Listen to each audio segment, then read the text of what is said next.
it's really exciting to see this launch of Joanna Bolter's Blue Horse. Later in the day, we've got duels and binoculars happening here at 2:30 in the Jewellery Gallery. There's a debate in Middlesbrough Central Library on the responsibilities and powers of the poet between 4 and 5. And then back in here at 5:30, there's another launch of from the press that I'm director of, Ex-Urbana, of Gil Henderson's poetry and drawings, and the exhibition that's on here is for that. And then tonight, we've got another big fantastic reading in Lima, so I hope everyone will stick around and do lots of different exciting poetry things today.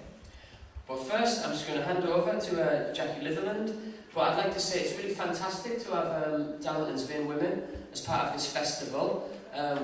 The presses that exist on Teesside all try to work together. We've spotted each other over the years and we go to each other's events, and we do feel like we're part of the community on Teesside, and it's wonderful that all of the presses can welcome our international guests, and we can see that I feel very strongly that the rest of Britain needs to know about the Teesside scene, the scene that's gone on for 30 years and run by lots of the people in this room, and for many years individuals without any funding, without anything, have pursued the love of poetry and created amazing events and amazing things across Teesside, and you can see now the fruits of that as young poets who have picked up on this scene, being able to go to live events, are really developing the work, and it's great that an organisation like VaneWomen, which has existed since 1991, and still going, and still producing excellent work. Many VaneWomen books are excellent, and there's also Arrowhead, which Joanna runs as well, doesn't she? She has, and I think I'm going to hand over to Jackie now and tell you all about this particular book, which is we're really pleased to have you here.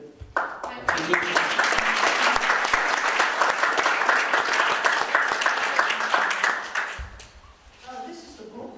It's a very important book for us, not just because it's one of our own, as it were. Blue Horse is by Joanna Bolter, who is one of the original VaneWomen, one of the founder members, but also because the poetry in it is absolutely wonderful. And I want to give you a bit of the background to the book, because VaneWomen don't normally publish full collections. In fact, we publish first pamphlets by women writers, all over the region, and we have one sitting in front of us now with Anne on. But we had a very special problem brought to our attention.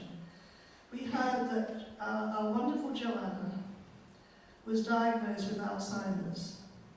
Now, for a poet, you can imagine what a cruel blow that can be. But our first thought was, we have to get her work into print. We have to get all the wonderful poems that we know she's collected together.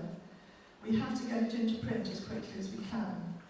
So she had sent most of this manuscript to ARC, and Tony Ward is here today, and he's helped us a lot actually, because he found that, of course, he was cut by the Arts Council among many, many good presses, and he's had difficulty with finances. So Joanna was a victim of that, but he helped us so much to get the manuscript back to us. Her husband, Roger Collett, who runs Arrowhead, also hunted, you can imagine how difficult it was, hunted through computers, to files, to find the originals on file so we could put it together. And we did, with the solidarity of this group.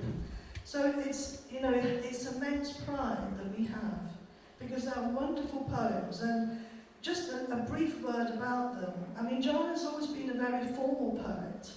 And in fact, you probably remember that she was shortlisted for the Forward First Collection with her poems about Shostakovich, which received acclaim.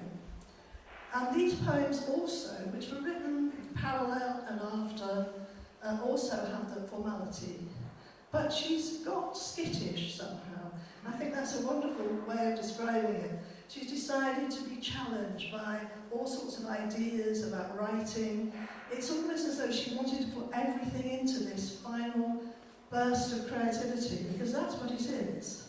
And as you'll see, I mean, how can we do justice to it? Well, she cannot be here. She's too ill, actually. She's in a wheelchair now, and she cannot be here to read these poems. So we will read them on her behalf. It's our attempt to do that because her voice is so precious. But we will do our best, and I'm sure you will share that with us, because John Berger talked about collaboration. This is our collaboration and your collaboration to come as close to these poems as you can, and as we can hope to give them to you. So we're very, very proud to present this Blue Horse book. And some of us, you'll realise, are wearing blue. We would like to be the Blue Horse, you know, because, as she says in her opening poem, the Blue Horse is the one who takes on sky colour, who is up with the stars. So that's where we think Joanna is. She's up with the stars. Thank you. I'm reading the first poem, which is about a blue horse. This is a very special blue horse. I've seen him. I stood at the bottom of a wrought iron gate and hung onto the railings and gazed at him in wonder. He's so blue, bright blue, and he resides in France, not far from the Canal du Midi, in a place called Montenac. Le cheval bleu, whose sky was once the colour of walls, of iron bars, leapt up over the high gate to explore the air, the amaze of up there, so far, blue skying, grazing on what he guessed glimpsed through the gates. And having once set foot above cloud grey, he is back to earth again, and earth is ordinary. But he has taken on sky colour forever, and stands dreaming of invisible stars. Having soared, he is lame to earth, favours a cracked fetlock, the cost of his courage. I want to go with him. I would pay that price.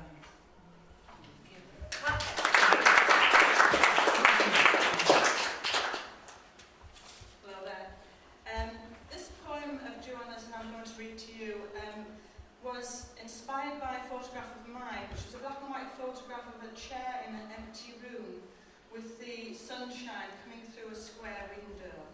And it's called The Chair in Front of the Window.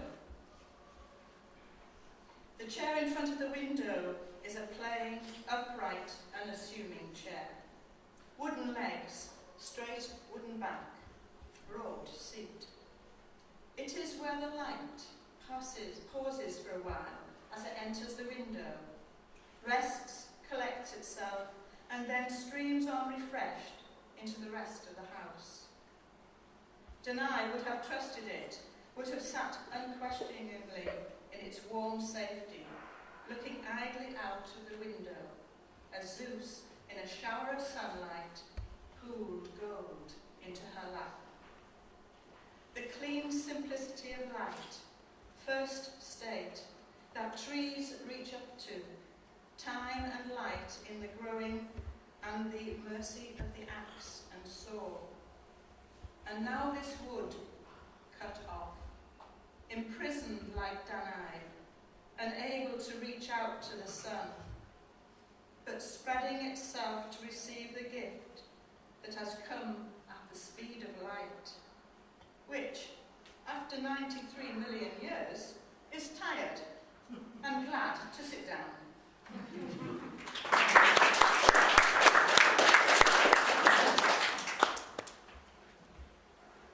Oops, I always forget that I need to put the glasses on, sorry. The 59th Swan. I worry about that odd white swan at Cool, the 59th, the one without a lover. I used to hope Yeats had perhaps miscounted, but knew he hadn't. Knew he had ignored the fact that didn't fit, to keep intact his flight of fancy, paired companionship, that left him there, the only one alone. How like a man, how like a poet, I don't give a feather for Yates and his sore heart, busily stage managing his own drama. That swan lived 19 years with a mortal hurt and never a plaint from her. I would have fought, thrust off the intruder, pecked her white breast to gore, and dragged him back to me by his straying scruff.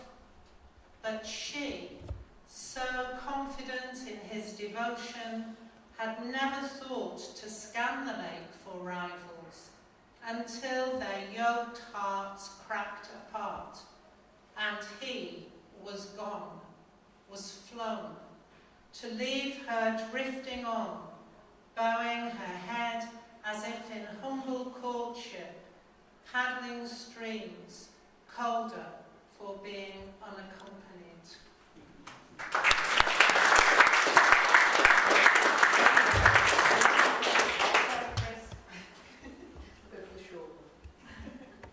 Excursion, setting out from a line of C.K. Williams. I don't know then how much someday, today, I'll need it all, how much want to hold it, yet how much find that it drips through my fingers like water, those sweet, pure bubblings and flutings, while my mother says, hark, that's the wise thrush. Though it's the blackbird song I love best there, and still do. Never finding in all my later travels, however exotic, a bird song to rival it, let alone surpass it.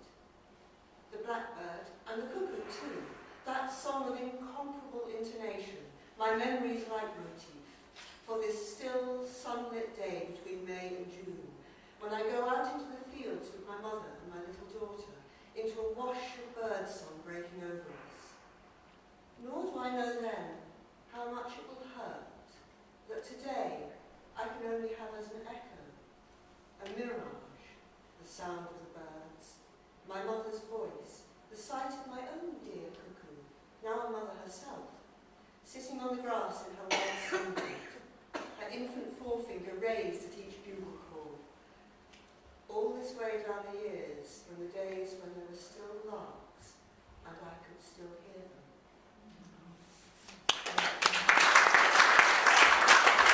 My father's horses, the slow shires of his childhood, rough ponies, clean-heeled hunters, show horses with ribboned manes, unbridled now. They leap and race, tails swish, heads toss. They stand and gaze, graze where they choose. Look at the horses, he says. He who never rode, nor patted a horse's neck. There, he says, there. Those fleet hooves of unguessed imaginings, there on the opposite roofs, lifting his heart with them at the last gate. These are the creatures that cropped the chalk downs close. Great beasts, ponderous as mammoth, mastodon, megatherium. They sun their stony skins. They are dun-coloured, warted with ochre, with odonil, chartreuse, olive, silver grey. Some crouch and some recline, grazing the grass of Wiltshire. Their stippled hides invite the touch, as one might slap the flank of some huge, placid horse with a click of the tongue, a whistle between the teeth. Get over then! And suppose it did, heaving its great stone hoof out of the chalk with a slow suck, a sudden smacking release. I've touched and greeted them all, but they are still standing stone still. They hear slowly, move imperceptibly, never notice the extra pelt as lichen rides them. Many thousands of years along drove roads herded them here to where they bedded in, and the scattering would take as long again, even if they could find their way back home. Now there are streets and houses built on the ground of their birthplaces. If their slow stone souls wake to nostalgia and long to retrace their ancient journeys, they will crush us. I should never have touched them.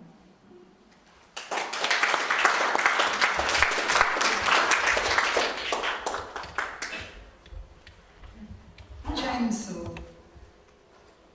I've seen you so often, precarious on ladders, on chairs, leaning out at impossible angles to fix something unfixable that should have been left or replaced, or a professional called in. Seen too your tottering towers of electrical adapters and plugs, trailing wires imperfectly insulated, falling from sockets under their own weight. You leaned out too far. That much I see. The ladder, the branch, the saw had no choice but to tip you. You had no chance but to fall. And yet your every gesture hid deep unease, off balance, afraid to trust. You needed to keep me leashed, as you kept yourself. Well, except when loosened into the bounds of a glass. The booze felled you then, passed out on the lavatory seat. Trousers concertinaed round bony ankles. Your head hung down. That lank forelock of hair drooping forward. A question mark. Oblivious. Inert. Too heavy for me to lift. It was as though the crack of the distant branch alerted me to where you lay, slack sprawled. Just as I'd seen you so many times in sleep. The only time it was ever safe to look with tenderness.